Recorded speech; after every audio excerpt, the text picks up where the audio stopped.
Welcome sa Panlasang Pinoy. Magluluto tayo ng egg rolls. Ito yung mga ingredients na gagamitin natin. Ground pork, cabbage, carrots, ginger, garlic powder, light soy sauce, beaten egg, at egg roll wrapper. Gagamit din tayo dito ng cooking oil. Umpisa na natin. Mag-iinit lang tayo ng wok or ng frying pan at lalagyan lang natin to ng kaunting cooking oil. Then, ilalagay na natin kaagad dito yung ginger.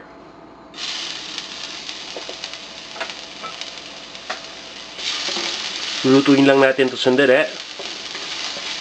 Tapos nito, ihalo na natin kaagad yung ground pork.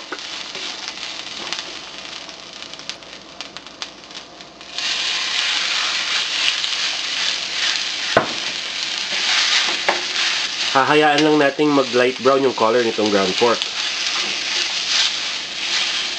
Once na nag-light brown na yung pork, ihahalo na natin dito yung garlic powder.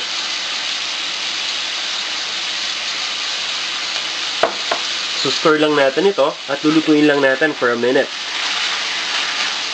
After this, ito-turn off lang natin yung heat at isi-set aside muna natin. Next, i-combine natin yung cabbage at yung carrots.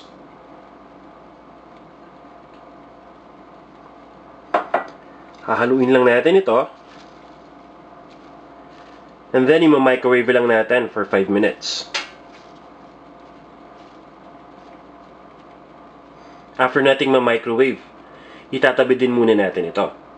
Now, i-combine na natin yung naluto nating pork dito sa vegetable mixture.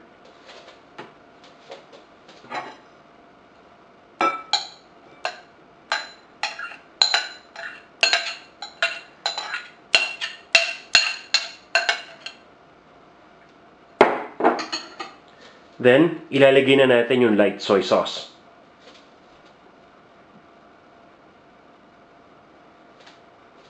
After this, hahaluin lang natin itong mabuti. After nating mahalo, ready na tayo para ibalot ito sa ating egg roll wrapper. Sa pag-wrap ng egg rolls, kailangan meron tayong flat surface na paglalagyan nitong ating egg roll wrapper. Ang kakailangan nilang natin gawin, magsuscoop lang tayo nitong ating mixture ng pork and vegetables at ilalagay natin dito sa wrapper at ipo-fold natin yung dalawang sides para ma-secure ito.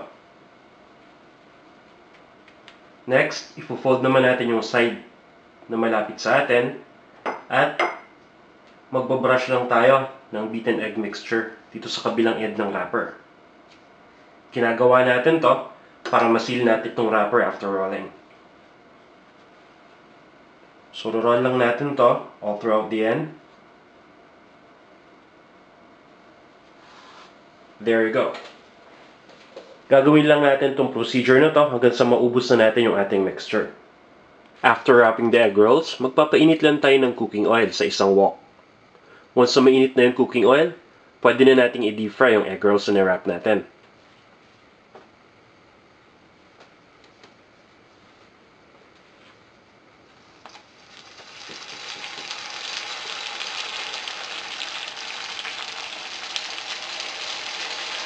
Kailangan lang nating i-fry yung egg roll hanggang sa maging golden brown na yung kulay nito.